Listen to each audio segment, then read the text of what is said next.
Todas. Me haya visto como un perro por todos los lados. Como vine los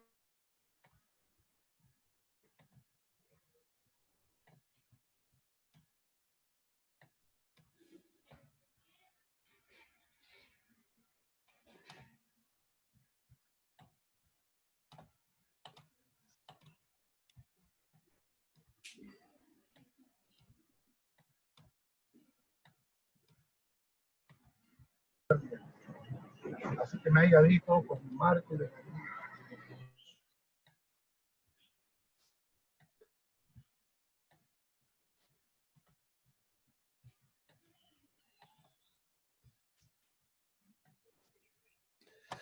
Bien, ya estamos de vuelta. Bueno, entonces, como les hablaba, ya los métodos anticonceptivos han ayudado a reducir la mortalidad materna ya en los últimos años. ¿Ya? Eso debido al hecho de que se evita que terminen en abortos provocados peligrosos o incluso se reduce también el hecho de que hayan casos de embarazos de alto riesgo, principalmente en mujeres adolescentes. Bien, de forma indirecta, porque eso es de forma directa, ya, que sería la madre, que es la directamente afectada. De forma indirecta también ha ayudado, a reducir lo que es la mortalidad infantil. Ha mejorado lo que es la supervivencia infantil, ¿ya?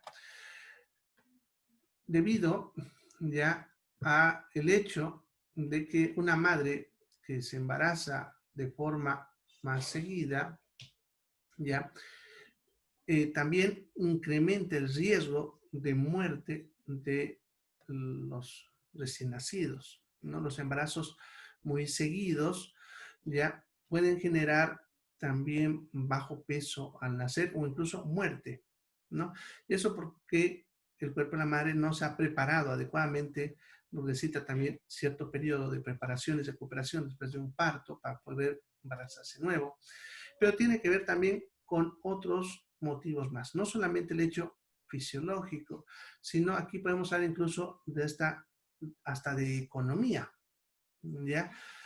Una madre que cría un niño en un periodo separado de otro niño, le da mejor probabilidad de supervivencia porque puede tener acceso a mejores recursos económicos para ese niño mientras está en la etapa más difícil. Sin embargo, si tenemos 2 niños o 3 muy seguidos, económicamente eso es una carga muy fuerte para una familia y eso genera que a veces algunos niños fallezcan, ¿ya? Una vez en una conversación, una charla así parecida a esta, me dicen, pero antes las madres tenían montones de hijos y no había problemas, me dicen, tenían 10, 12 hijos. Y lo que yo siempre respondí, y eso lo llegué a confirmar incluso, es que ustedes se olvidan de preguntar que esa madre que tuvo 10 a 12 hijos, ¿cuántos hijos perdió? Y si ustedes preguntan a las familias donde son muy numerosas, te van a contar de que han perdido por lo menos a 1 o a 2 hermanos o hijos. E incluso algunos ni siquiera llegan a nacer, ¿ya? Y eso por motivos. Ustedes incluso hablan por motivos económicos, tal así, porque no pudieron resolver alguna situación de salud que tuvo uno de ellos y por lo tanto falleció. ¿Ya? Por eso, incluso de forma indirecta, ayuda a lo que es la supervivencia infantil, ¿ya? Justamente en lo que son culturas más desarrolladas, se alienta a que haya una planificación familiar adecuada para que así se mejore la supervivencia de los niños nacidos en el seno de un hogar, ¿ya? Bien.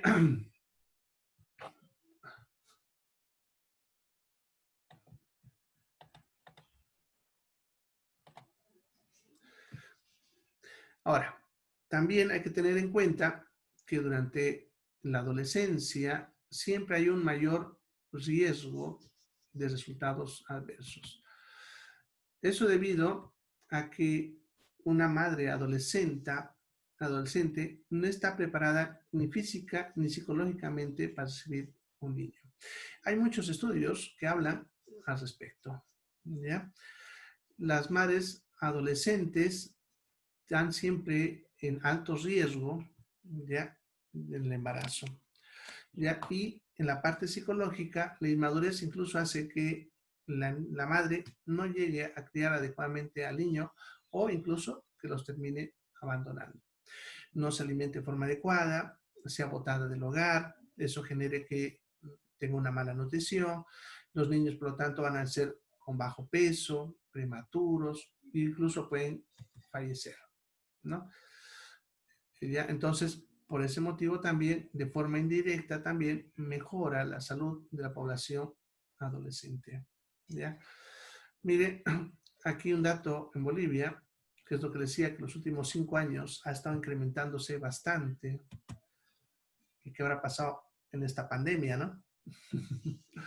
Ya con la cuarentena, ¿cómo habrán aumentado los embarazos? Bueno, es un chistecito, pero a veces los chistes son muy ciertos, ¿no? Bien, el Dicen ha de 82%, haber subido el porcentaje. sí, probablemente, incluso porque no han debido ni poder ir a comprar a la farmacia a un método, ¿no? Bien, como decía, ya el 82% de los embarazos en mujeres entre 15 y 19 no son planificados.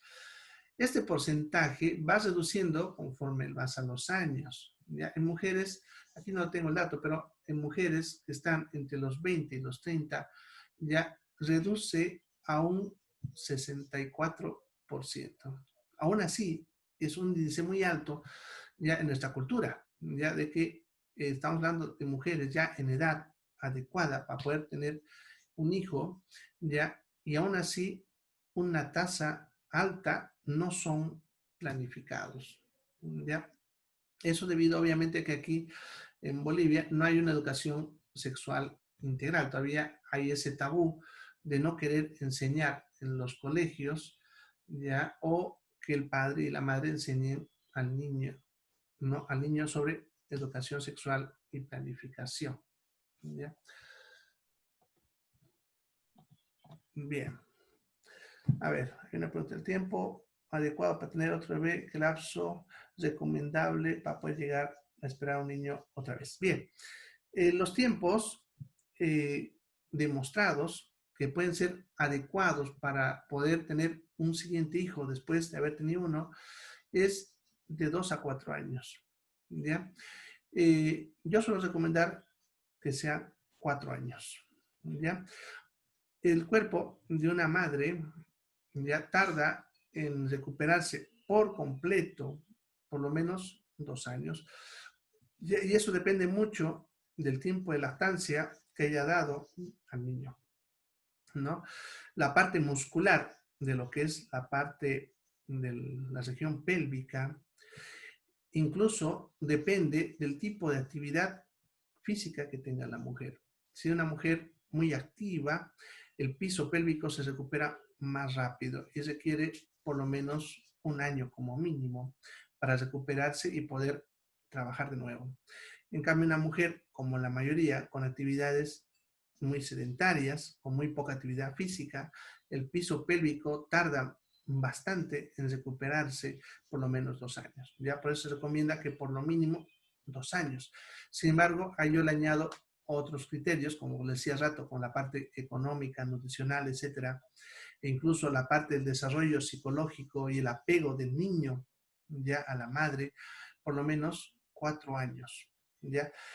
Si me dicen cuánto tiempo después de eso, bueno, eso depende, pero yo tampoco recomiendo, si es que planifican tener más de un hijo, con 2 o 4 hijos, eso ya depende de lo que es la esperanza que tiene cada familia en cuanto a su idea de vida, ¿ya? Pero si planean tener otro hijo, yo tampoco recomiendo que pase más de 6 años. Para el desarrollo psicológico de un niño es adecuado que él siga siendo niño cuando reciba a otro hermanito, para que aprenda también a lo que es hermano y tenga un desarrollo psicológico adecuado, ya que vaya adecuado al desarrollo del otro hermano. ¿Ya? Bueno, ¿a qué edad es adecuado hablar sobre educación sexual a los niños o jóvenes? Bueno, hay muchos criterios sobre eso. Ya van a ver que hay muchos criterios en cuanto a qué edad podemos empezar a hablar sobre educación sexual. ¿Ya? Hay ideas que dicen que ni bien el niño está empezando ya a interpretar lo que es el cuerpo humano, porque el niño empieza a conocerse qué es el cuerpo, te va a preguntar qué es esto, ¿no? En la ducha, a partir de los 4 añitos, generalmente el niño ya empieza a preguntarse qué es el pene, en el caso de la mujercita, la vagina, empieza a comparar por qué el padre tiene, por qué la madre no, etcétera, ¿no?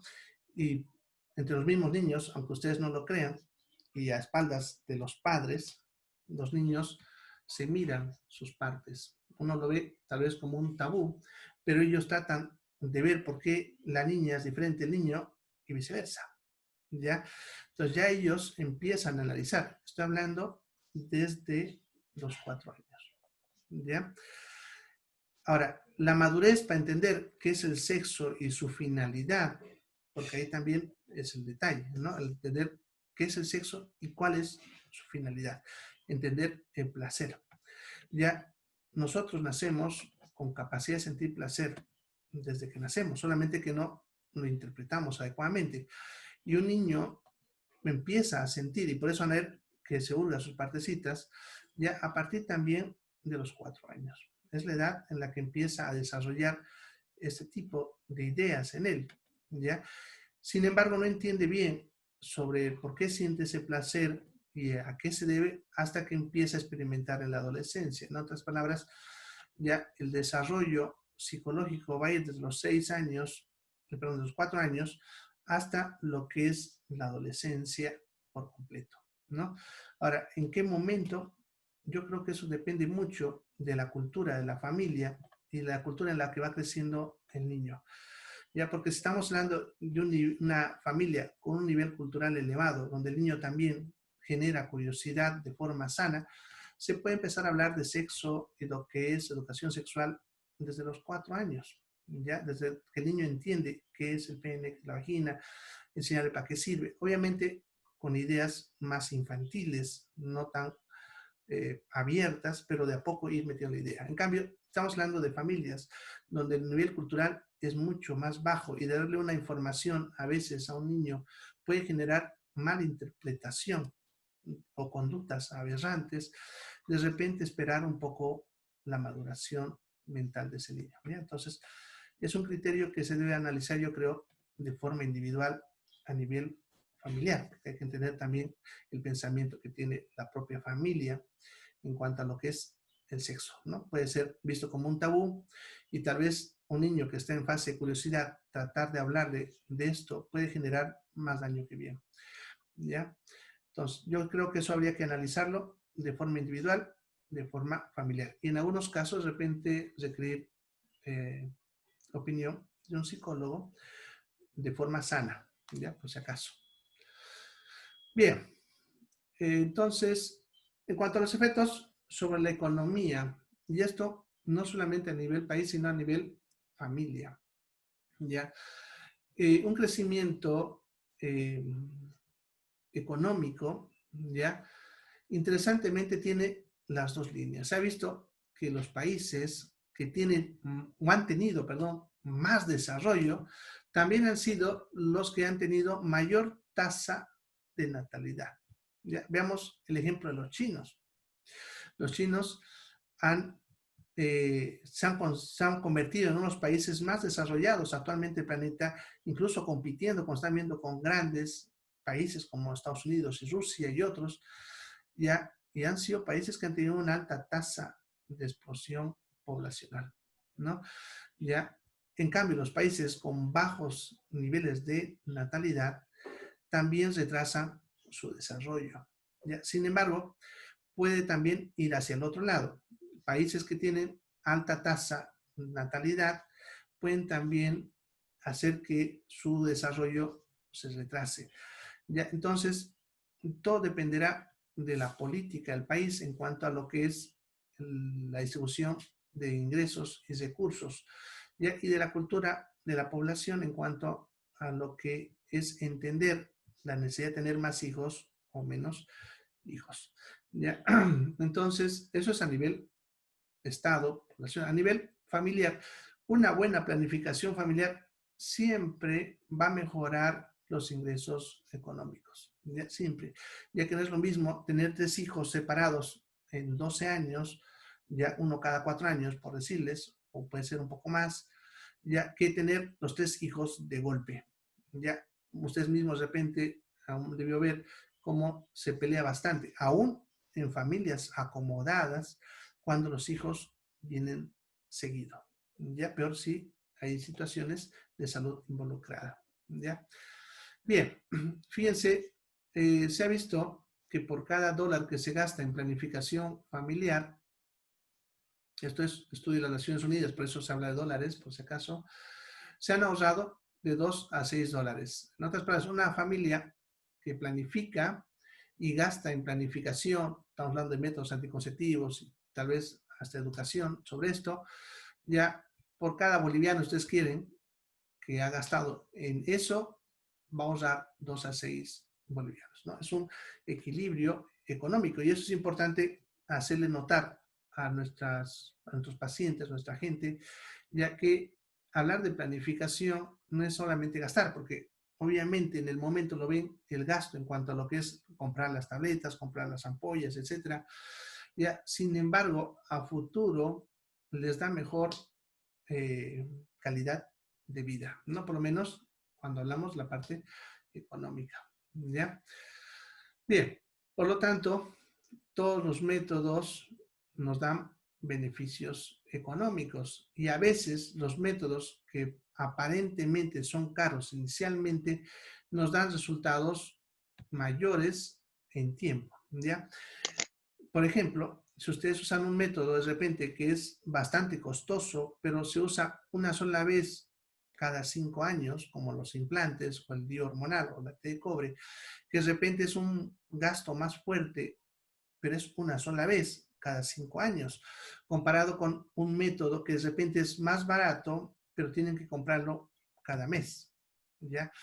Entonces también hay que tener en cuenta ese aspecto y eso se debe comentar con el paciente, con la persona que está queriendo hacer un método anticonceptivo y hacerle notar que a veces los métodos de largo plazo, si bien son un gasto mayor al inicio, a la larga también son un ahorro comparado con un método que va a ser más barato, pero que vas a tener que gastar todos los meses. ¿Ya?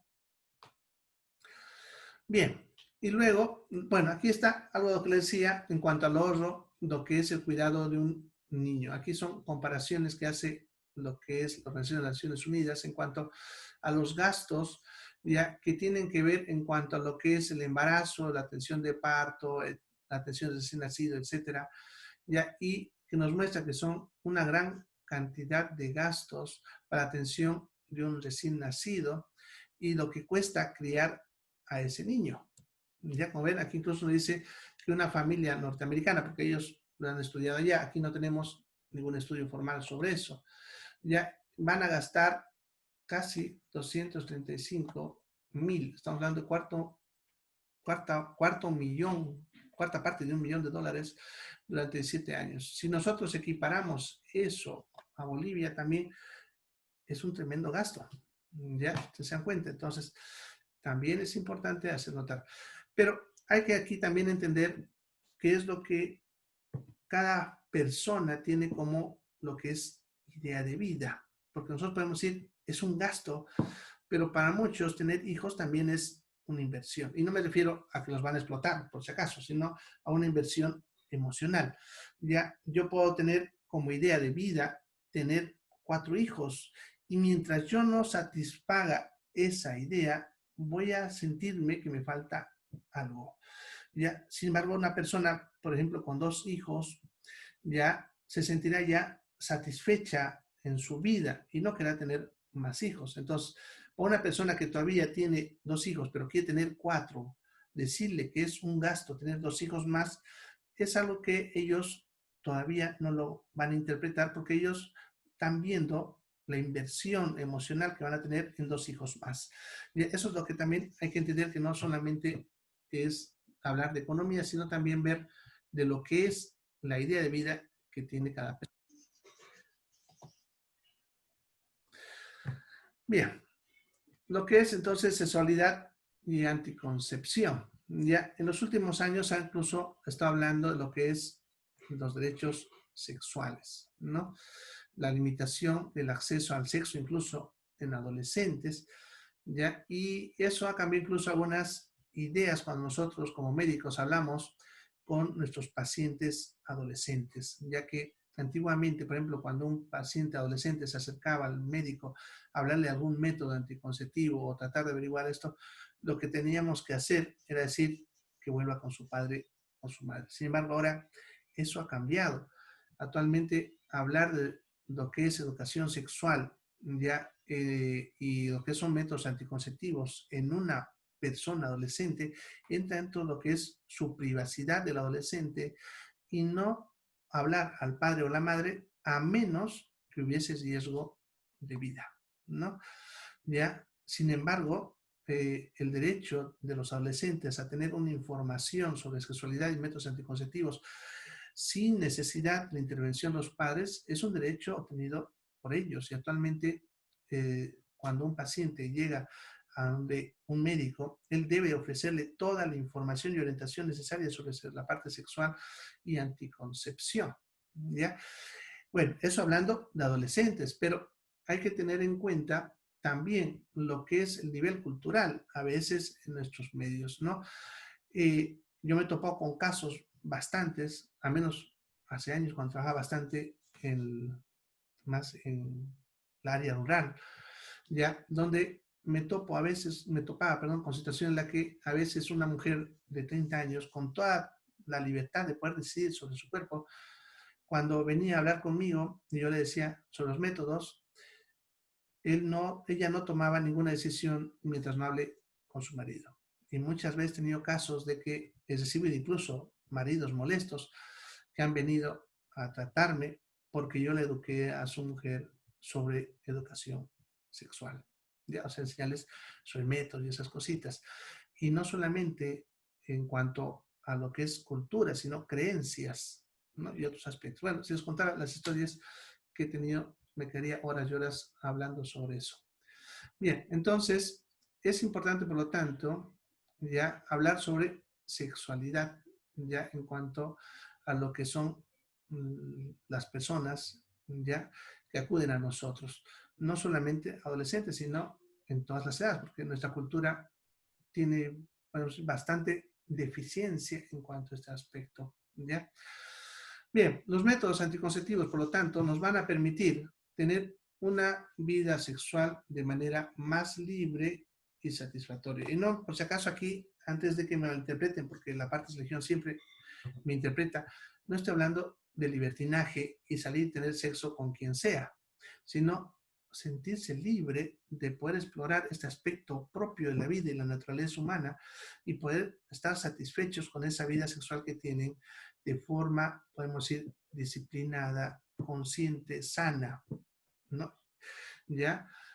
Tener relaciones sexuales sin el temor al embarazo. Yo he recibido, miren, consultas de parejas en las cuales a veces he tenido que pedir que se separen porque vienen las parejas sobre que no entienden algunas conductas, sobre que le duele, incluso, mire, la mujer a veces tiene relaciones sexuales, le está doliendo, ¿ya?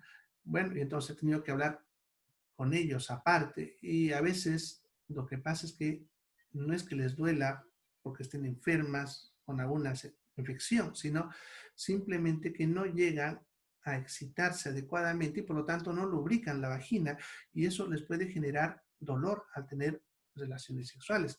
Y cuando uno habla con ellas le dice, ¿y pero por qué? Es porque están con miedo a embarazarse. No pueden tener una vida sexual plena porque están con temor al embarazo y por lo tanto tener relaciones sexuales para ellos no es satisfactorio. Cuando uno les enseña un buen método anticonceptivo, ya adecuado obviamente para cada pareja, mejoran su vida sexual y eso incluso fortalece los lazos de la pareja, ¿ya? Entonces, es importante hablar de que tener una planificación familiar con métodos anticonceptivos adecuados puede incluso mejorar la vida sexual de la pareja, ¿ya? Les permite planificar con bastante seguridad el número de hijos en cuanto a lo que les sea la idea de vida que tiene cada individuo y el momento en que quiere tenerlos, así evitando embarazos no deseados, ¿no? Siempre un embarazo no deseado, si bien decimos, cada niño viene con el pan bajo el brazo, sí es cierto, y después van a terminar queriéndolo y todo lo demás, pero es difícil cuando uno no planifica un embarazo. Cuando uno planifica y bien todo, ya todo es mejor también. Ya, no se olviden que lo que es la reproducción, que obviamente el objetivo del sexo está dirigido a lo que es la reproducción, ya, pero eso va incluido en lo que es el ser humano, lo que es el disfrute de la sexualidad, ¿ya? Y esto es importante aclarar porque en algunas culturas, y bueno, aquí hay que tener también un poquito de cuidado cuando habla con ciertas creencias, porque hay creencias que creen que solamente la vida sexual tiene que ver solamente con la reproducción y no con el placer, ¿ya? Entonces, eso hace que la pareja pueda definir, ¿no?, conjuntamente cuándo se va a tener hijos, pero al mismo tiempo tener una vida sexual de placer, ¿ya?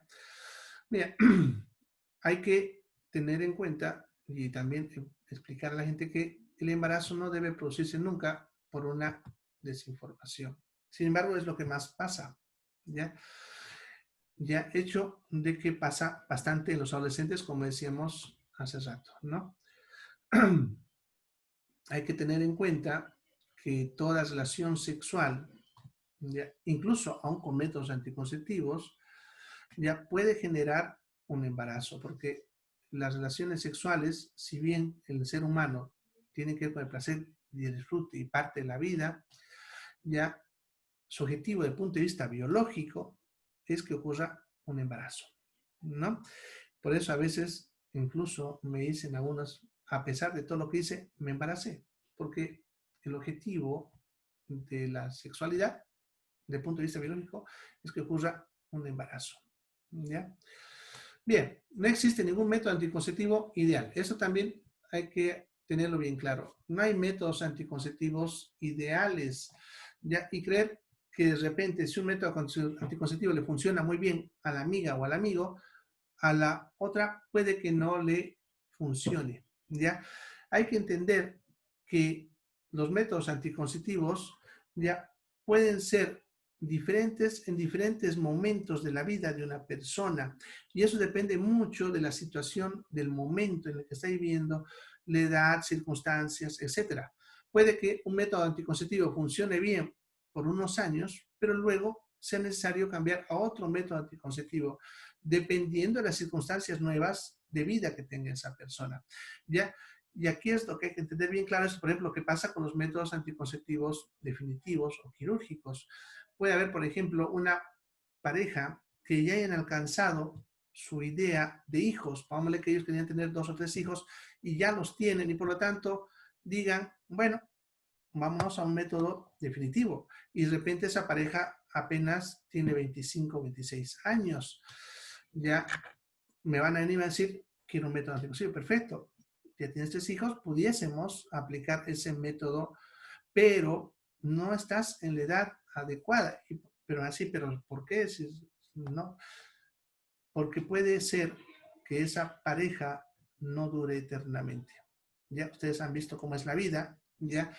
Y muchas parejas, a pesar de que son felices, como decimos, tenían ese plan. Y no digo que no creamos en el amor y todo, porque también hay parejas que han vivido mucho juntas, ¿no?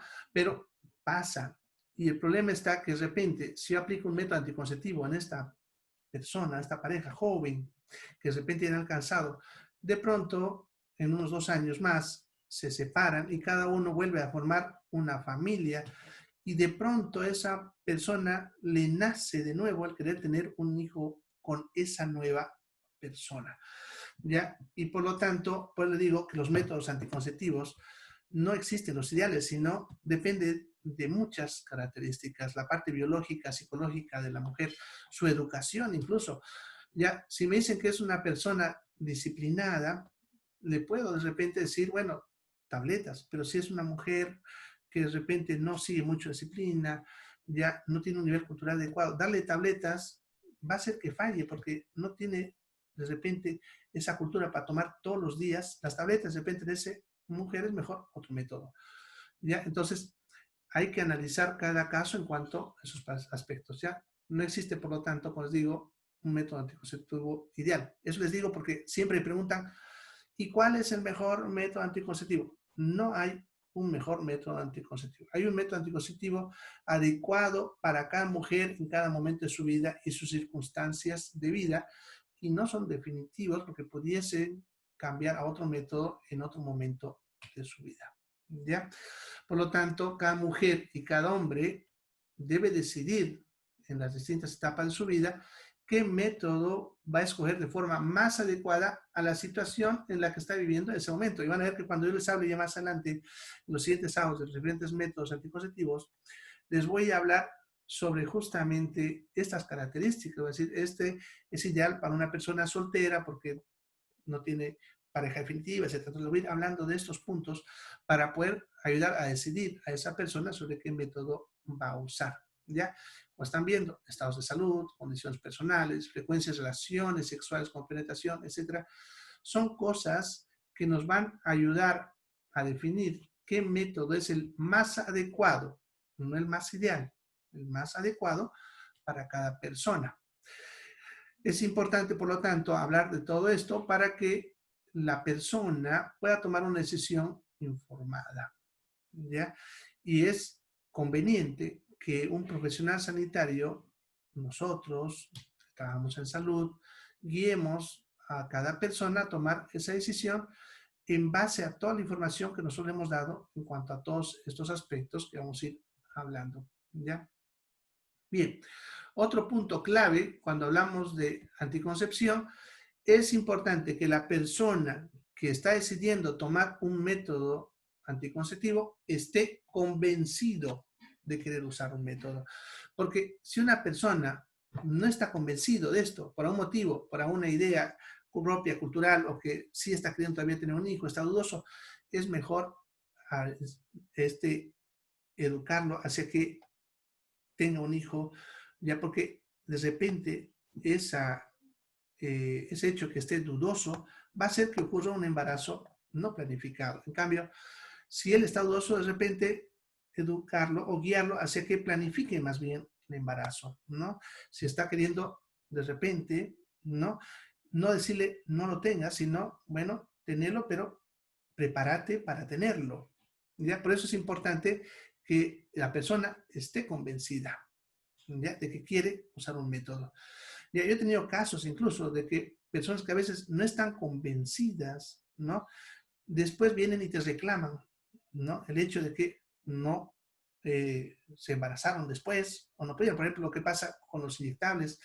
A veces han usado un buen tiempito inyectables y después de que dejan de usarlo, les cuesta embarazarse. No es que no se van a embarazar, sino que como han un desequilibrio hormonal, va a tardar varios meses, incluso hasta un año, en que esa pareja vuelva a embarazarse. Y ellos a veces por su nivel cultural no entienden el hecho de que tienen que esperar un poquito para poder embarazarse.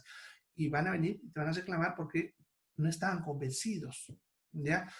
Ellos necesitan estar enterados muy bien y saber muy bien cómo funciona el método que ellos han escogido, ¿ya? Para que entiendan el porqué de los efectos, el por qué tienen que hacer una cosa, otra cosa, no olvidarse, etcétera. Y por lo tanto sepan usarlo correctamente. En otras palabras, cuando una persona toma la decisión de que quiere un método anticonceptivo, le vamos a informar adecuadamente sobre las características de cada método y les vamos a dar unas 3 alternativas de cuáles serían los mejores métodos para esa pareja o esa persona. Y una vez que él haya escogido cuál, le vamos a explicar cómo funciona adecuadamente a profundidad y cómo debe usarlo de forma correcta. ¿Ya? Bien, a ver, una pregunta. Se va a cortar por si acaso en 5 minutos, ya saben, se van al tercer enlace, ya por si me olvido. ¿ya? Es cierto que a partir de cierta edad una mujer se puede complicar su gestación de embarazo. ¿Desde qué edad puede complicarse una gestación de embarazo de una mujer? Bueno, la mujer, en teoría, desde el punto de vista fisiológico, su cuerpo está preparado para dar o embarazarse desde que termina la adolescencia hasta el momento que viene la menopausia. ¿Ya? En otras palabras, en teoría, en cualquier edad debería poder embarazarse sin complicaciones. Sin embargo, eso depende de muchos factores. Por ejemplo, se ha visto que el primer hijo, ¿ya? El primer embarazo, ¿ya? La edad adecuada para tenerlo es desde los 20 hasta los 30. Eso es nuestra cultura. Interesantemente, hay estudios en Europa que hablan un poquito más, hablan desde los 25 a los 35. La edad adecuada para tener el primer hijo, ¿no? El primero, ¿ya? Bien, a partir de ahí, lo que les decía hace rato, ¿no? Los hijos que quieran tener, una separación entre 4 y 6 años, lo adecuado, pero con mínimo 2 años, ¿ya? Ahora, sin embargo, también se ha visto que a partir de los 30, y en algunos estudios con 35, ya la probabilidad de que haya más embarazos de altos riesgos, y recuérdense que estoy hablando de probabilidades, no que sea cierto en la mayoría de las personas, sino que hay una probabilidad de que hay un embarazo de alto riesgo, se va incrementando desde los 30 a 35 hacia arriba. Se va incrementando. Ya, incluso el hecho de que el niño pudiese nacer con alguna complicación también se va incrementando desde esas edades. Hay estudios no concluyentes, por ejemplo, lo que es el síndrome de Down, que se ha visto que pudiese haber más probabilidad después de los 30. Sin embargo, los datos son muy pequeños para decir, bueno, sí, es la causa, pero sí hay una probabilidad, aunque sea pequeña. Entonces, si me preguntan qué edad para tener el primer hijo, yo suelo decir de los 20 a los 30, pero eso dependerá mucho de la cultura, el estilo de vida de la persona. No es lo mismo una mujer que tenga actividad física, puede que de repente hasta los 38 su cuerpo está con muy buena capacidad para poder tener un hijo, pero una que no ha tenido una vida más saludable, puede que menos, ¿no? Eso es muy variable, ¿ya? Bien, a ver, sigamos. Bueno, ya saben que más de la mitad de los embarazos no son planeados, ¿ya? Y muchas mujeres pueden quedar embarazadas de los primeros años de adolescencia hasta que tengan 45 y 49 incluso. No, acuérdense que el climaterio va a estar entre lo que son 3 a 5 años antes de la menopausia hasta 3 a 5 años después de la menopausia, ¿ya? Y la menopausia pues va a aparecer dentro de ese periodo que estamos hablando de los 45 hasta los 55 años de edad, ¿ya? Entonces, hay esa probabilidad de embarazo durante todo ese tiempo, ¿ya? Los anticonceptivos, por lo tanto, van a ayudar a las parejas, puedan decidir sobre qué momento tener sus hijos y, por lo tanto, posponer el nacimiento del niño hasta el momento que sea adecuado para ellas como mujeres o como pareja, dependiendo cómo lo analicen, porque actualmente cuando hablamos de lo que es fertilidad y otro, siempre hablamos en pareja, ¿ya? Bueno, ustedes saben muy bien que hay un método anticonceptivo, porque dice algunos, bueno, los preservativos, tanto femenino como masculino, ayudan también a proteger las enfermedades venéreas, no solamente sobre prevención de embarazos no deseados, ¿ya? Bien, se va a cortar en segundos y a la vuelta ya empezamos a hablar cómo actúan los anticonceptivos, lo que es eficacia y otros puntos. Ya, como me alargó un poquito, probablemente vamos a usar también el cuarto enlace. ¿Ya? Bueno, entonces vámonos yendo al otro porque en segundos se va a cortar y no quisiera empezar y que la idea se nos corte mientras estamos empezando. Así que voy a cerrarlo. Vámonos al tercer enlace. Vayan a lo que dice tercer enlace. ¿Ya?